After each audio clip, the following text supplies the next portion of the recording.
So here we were. The dance floor had been set up after dinner, and we had just found out that not only were Saudi nationals in attendance, but we had been talking to a Saudi prince for quite a long time. So as the dancing began, he returned over to where Frank and I were standing, and in impeccable English and with great respect, he looked at Frank and asked for permission to dance with me. Permission was granted. So we got on the dance floor, and as the music pulsed, and it was pulsing, we began to dance, and there were other couples on the dance floor as well. But I, very naively and without thinking, blurted out after a very short while, "Have you ever seen the bump?" I thought that was a really cool question. And the prince smiled, and without missing a beat, his response was, "One bump or two." I was like, whoa, whoa. And all of a sudden, he and I were bumping across the dance floor. It was like he was channeling a scene straight out of Saturday Night Fever. And the other couples who were on the dance floor had just stepped to the side and started watching, as was Frank, who was over to the side as well. Well, the CEO for Northrop had gone over to strategically distract Frank. Had him in conversation over on the side, but he was still also watching us, as was everyone else on the dance floor.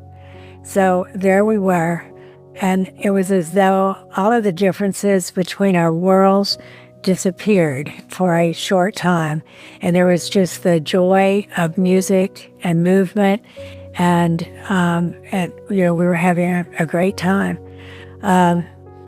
As soon as the music stopped, Bandar very graciously, again, and with great ease, walked me back over to where Frank and the CEO were standing, and he dismissed himself and went back into his group of Saudi friends.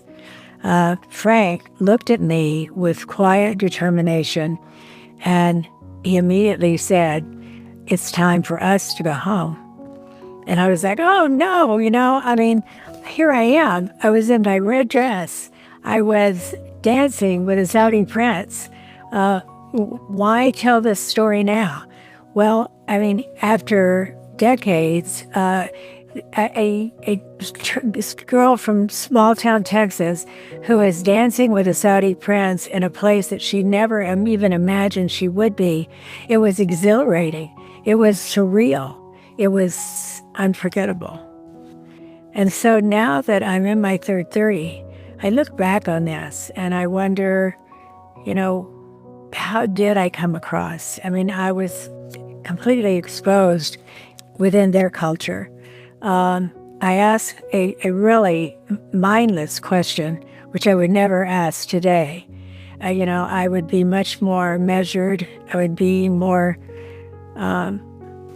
grounded. I would be more worldly. But I underestimated the sophistication of people from other countries. I had this impression that no one was quite as sophisticated as the United States, which looking back, that is an arrogant attitude that many people carry. We need to be so cautious of. And I think that Vander was actually amused. He probably found it enchanting that I was so naive. I don't think he took any offense to anything I said or did. But the real lesson here is, was I the ugly American? Was I the ugly American? Did I take on that description of something that I had intended to definitely not do? I wanted to be a good guest, a proper guest in their country. And yet here I was, nowhere to hide, and ask a question like that led to one bump or two. So it was an unforgettable evening. Was I that ugly American? Or was I just someone who was experiencing the world for the first time, very unfiltered and unpolished? I look back on that evening, And I think about, well, in your third 30, many things begin to fade out of your memory. And then other things become a little sharper as you think about the lessons therein. For me, when I think about this magic of that evening and the lessons of not underestimating the sophistication of others, of living as a guest with great respect for their customs and their culture and their country is the lesson learned. And it's just one of those things that this evening will never fade from my memory. It is a magical dance with a Saudi prince. Cheers. I'll see you in the next Fireside Chat.